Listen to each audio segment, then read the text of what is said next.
¿Mañana tienes examen de Historia de España y no sabes nada? Enhorabuena, has encontrado el video que te va a explicar el primer tema en 3 minutos y sencillo. Allá vamos. Comenzamos con el sexenio absolutista de 1814 a 1820. Después de la Guerra de Independencia contra Francia, Fernando VII recupera la corona, gracias al Tratado de Valensay. Los absolutistas no pierden el tiempo y rápidamente le piden que restaure el antiguo régimen.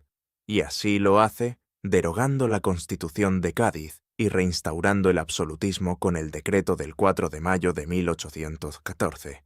Pero no todo fue tan sencillo.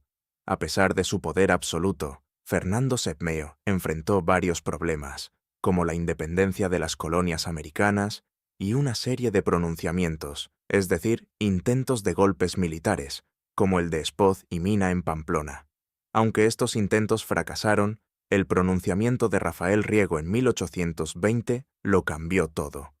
El trienio liberal, 1820-1823. Aquí comienza el trienio liberal. Riego lideró una rebelión militar que forzó a Fernando VII a jurar la Constitución de Cádiz de 1812. Un cambio radical. El antiguo régimen fue desmantelado y las reformas liberales volvieron a estar en vigor. Pero, como era de esperarse, la cosa no fue tan fácil. Los liberales pronto se dividieron, mientras que Fernando VII y la nobleza conservadora comenzaron a conspirar para restaurar el absolutismo. En 1823, la Santa Alianza, un grupo de países europeos que apoyaban el absolutismo, intervino en España enviando al ejército francés, conocido como los 100.000 hijos de San Luis. Con esta intervención, Fernando VII recuperó su poder absoluto, y todas las reformas liberales fueron anuladas. Adiós trienio liberal, la década absolutista, 1823-1833. La represión contra los liberales volvió con fuerza durante la década absolutista. Aquellos que no lograron escapar fueron encarcelados o ejecutados, como Riego y el Empecinado, dos figuras claves en la resistencia contra el absolutismo. Pero no todo fue represión. El gobierno empezó a tomar un rumbo hacia un reformismo moderado, lo que enfureció a los absolutistas más radicales, liderados por el hermano del rey, Carlos María Isidro. Fernando VII, preocupado por la sucesión, tuvo una hija, Isabel, con su cuarta esposa, María Cristina de Borbón. Para asegurar que Isabel pudiera reinar, Fernando aprobó la pragmática sanción, anulando la ley sálica que impedía a las mujeres acceder al trono. Esto, como era de esperar, no cayó bien entre los absolutistas, y a la muerte de Fernando VII en 1833, estalló la Primera Guerra Carlista, una guerra que marcaría profundamente el futuro de España. Y así se acaba el primer tema de Historia de España. Si quieres aprobar el examen o sacar un 10, no olvides darle like, suscribirte y dejar en los comentarios qué nota has sacado. En 1833, con la muerte de Fernando VII, España queda en una situación complicada. Su hija, Isabel II, tiene solo 3 años, así que su madre, María Cristina de Borbón, asume la regencia para mantener la estabilidad del país. El país está dividido entre absolutistas y liberales, y dentro del bando liberal, la pugna entre moderados y progresistas es intensa. La primera medida llega con el gobierno de Cea Bermúdez, que intenta reformas tímidas, como una nueva división territorial en 49 provincias. Pero su enfoque conservador no convence y pronto es sustituido por otro moderado, Martínez de la Rosa. Martínez de la Rosa propone el Estatuto Real, una especie de carta otorgada que, aunque no concede soberanía ni poderes legislativos al pueblo, es un primer paso hacia el constitucionalismo. Sin embargo, este documento es visto como insuficiente y el malestar social sigue en aumento. La situación empeora con el avance de las tropas carlistas, quienes apoyan a Carlos María Isidro de Borbón, hermano de Fernando VII, como legítimo heredero al trono. En este contexto, la regente María Cristina nombra al progresista Juan Álvarez Mendizábal como jefe de gobierno en 1835. Mendizábal busca derrotar a los carlistas y estabilizar la economía. Para ello, inicia una importante reforma, la desamortización de bienes de la Iglesia, con el fin de vender estas tierras y obtener recursos para el Estado. Esta medida pretende financiar al ejército liberal y reducir el déficit, pero también busca crear una clase de propietarios que apoye al liberalismo. No obstante, esta reforma agrava las tensiones entre moderados y exaltados, quienes ven en ella una amenaza.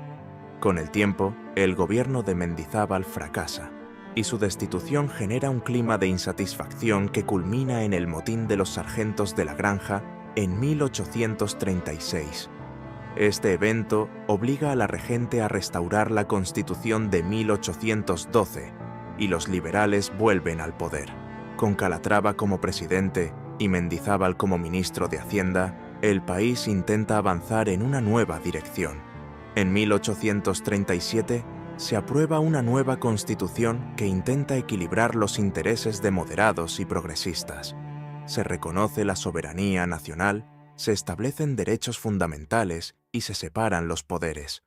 Sin embargo, mantiene elementos conservadores, como el Senado de designación real y el sufragio censitario, es decir, restringido a una élite con recursos. Las elecciones tras la nueva Constitución favorecen a los moderados, quienes regresan al poder. Esto excluye a los progresistas, quienes intentan oponerse a esta ley mediante revueltas e insurrecciones. María Cristina respalda a los moderados, pero la constante lucha entre ambos bandos y el descontento social hacen insostenible su regencia. Finalmente, en 1840, decide abandonar el país y el general progresista Espartero asume la regencia. Empezamos con el general Espartero, héroe progresista que, tras el exilio de María Cristina, se convirtió en regente. Pero su gobierno, digamos que no fue muy democrático.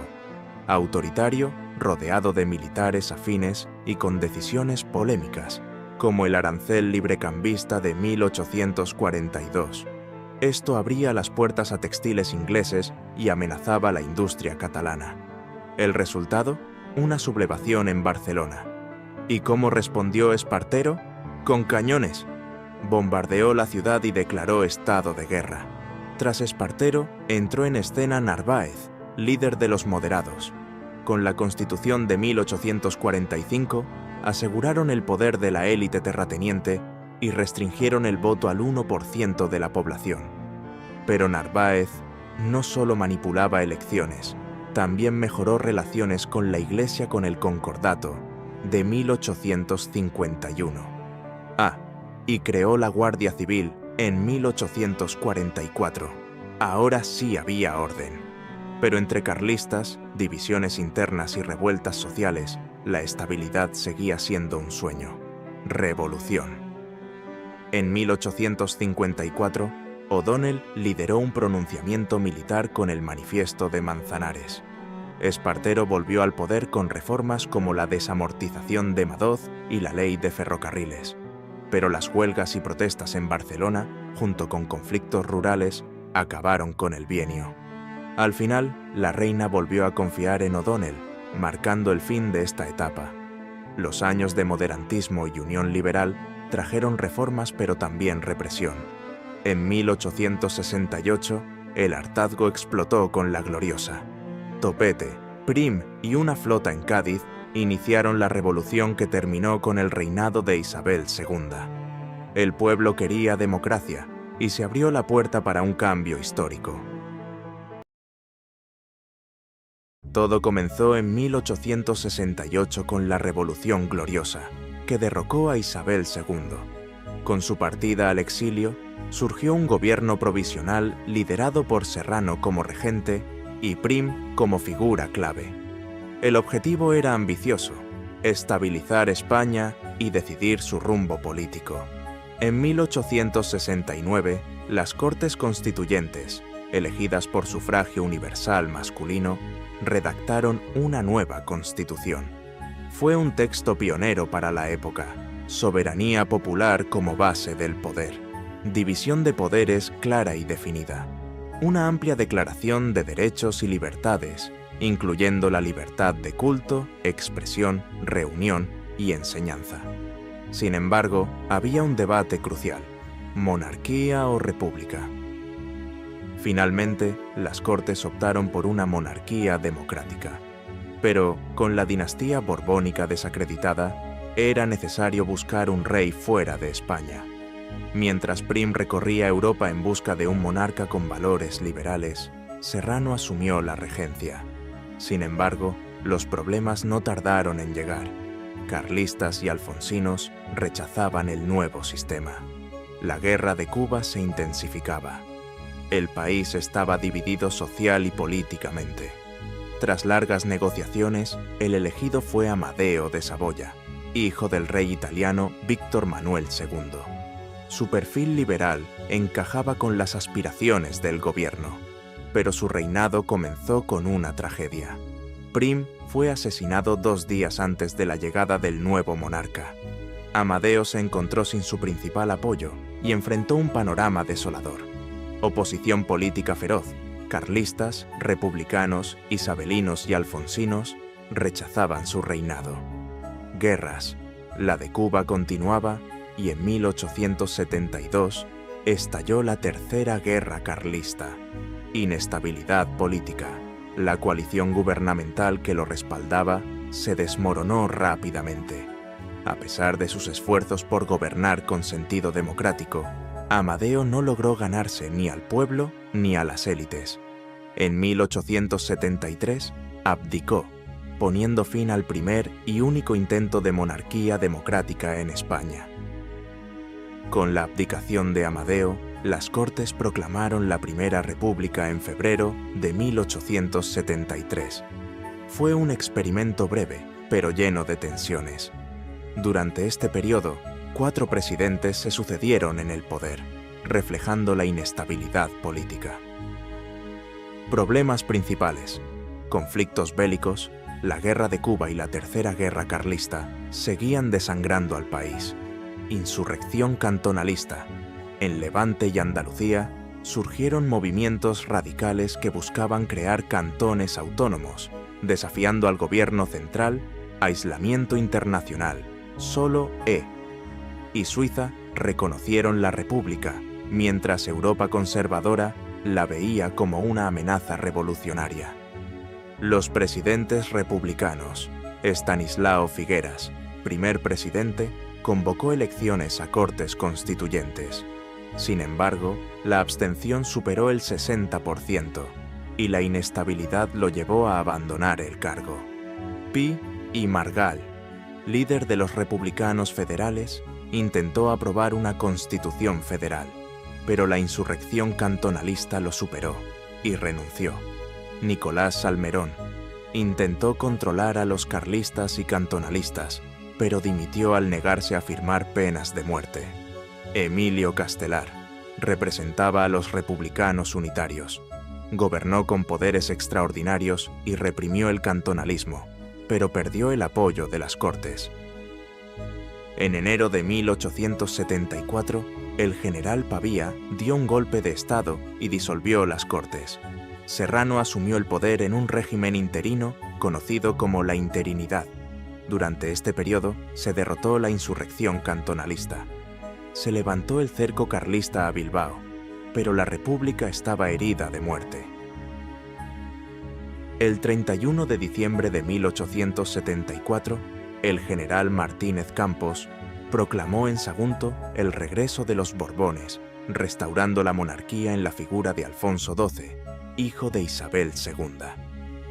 Con este acto, España abandonó el experimento republicano y volvió al sistema monárquico, iniciando una nueva etapa histórica, la Restauración.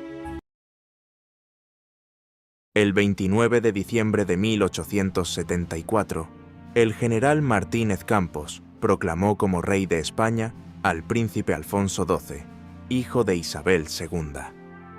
Este acto marcó el inicio de la Restauración, un período diseñado para devolver estabilidad al país después de años de inestabilidad. Pero, ¿Cómo se logró?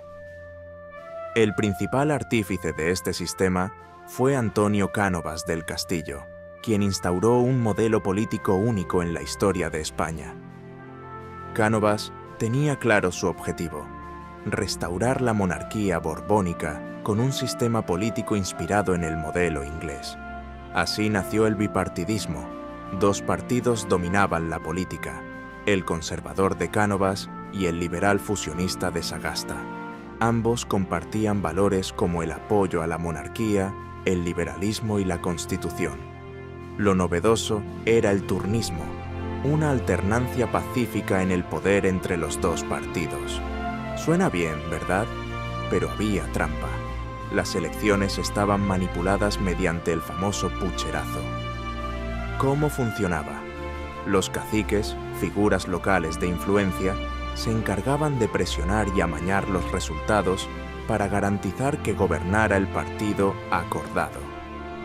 Así, mientras los republicanos, nacionalistas, socialistas y anarquistas eran excluidos del sistema, los dos partidos mayoritarios se turnaban cómodamente en el poder.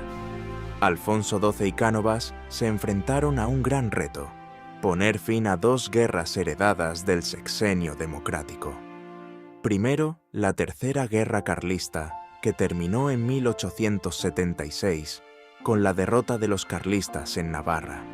La otra gran guerra fue la de Cuba, conocida como la Guerra de los 10 años. Terminó en 1878 con la Paz de Zanjón, pero la paz fue efímera. En 1895, los cubanos se levantaron de nuevo y, con la ayuda de Estados Unidos, lograron su independencia en 1898.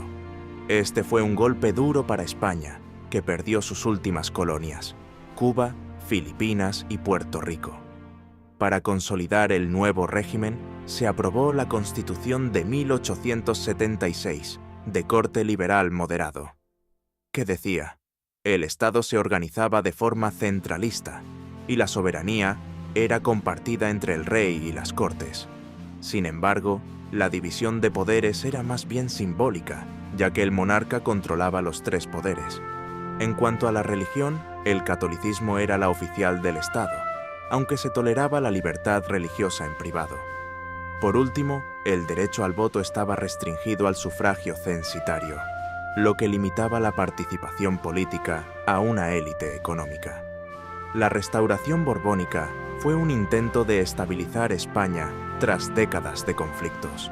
A pesar de sus aparentes éxitos, como el fin de las guerras carlistas y una alternancia pacífica en el poder, el sistema canovista estaba basado en la exclusión y la manipulación, lo que dejó fuera a gran parte de la población. 1898 marcó un antes y un después para España.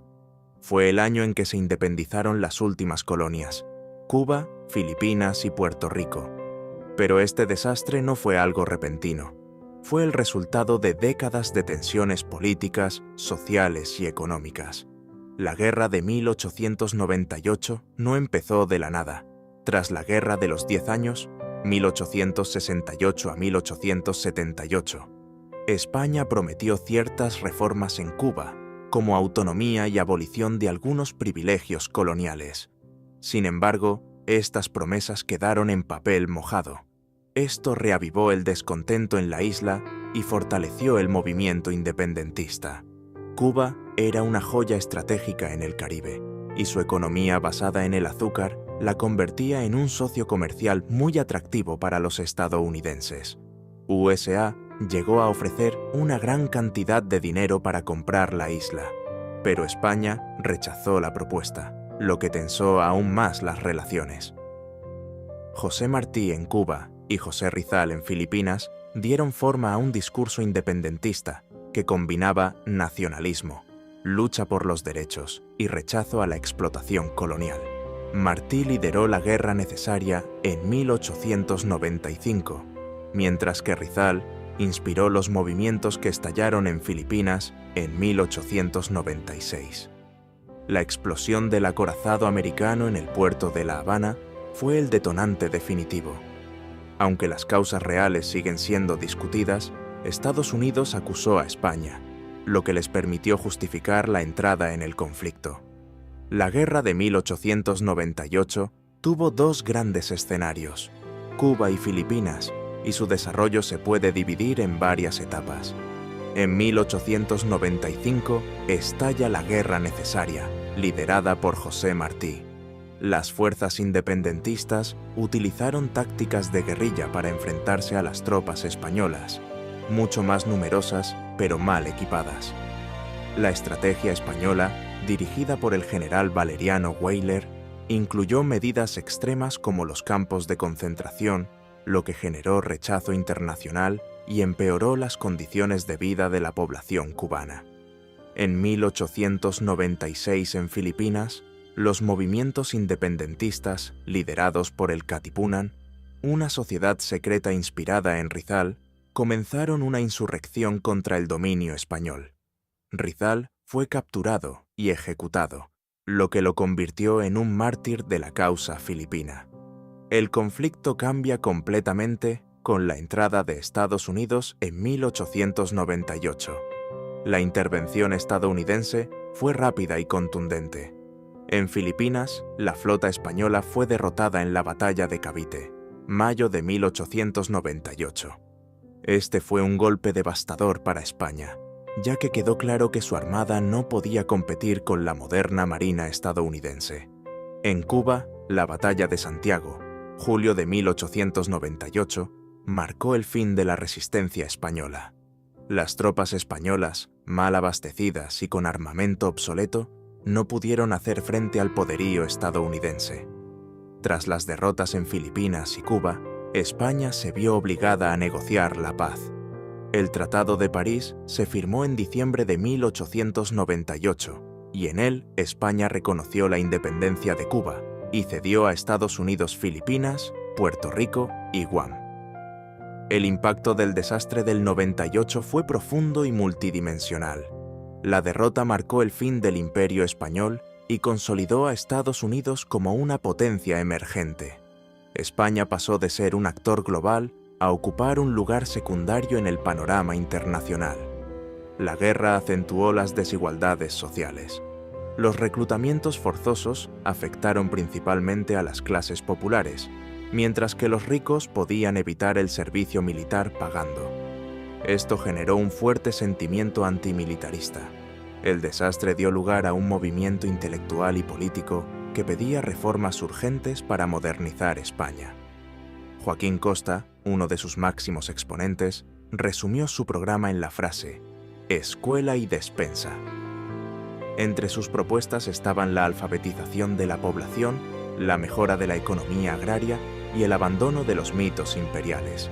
Este movimiento influyó en figuras como Antonio Maura, Miguel de Unamuno y Valle Inclán. La derrota dejó al descubierto la debilidad del sistema político de la Restauración, que fue incapaz de adaptarse a los desafíos del nuevo siglo. Esto generó un ambiente de pesimismo y cuestionamiento hacia las instituciones.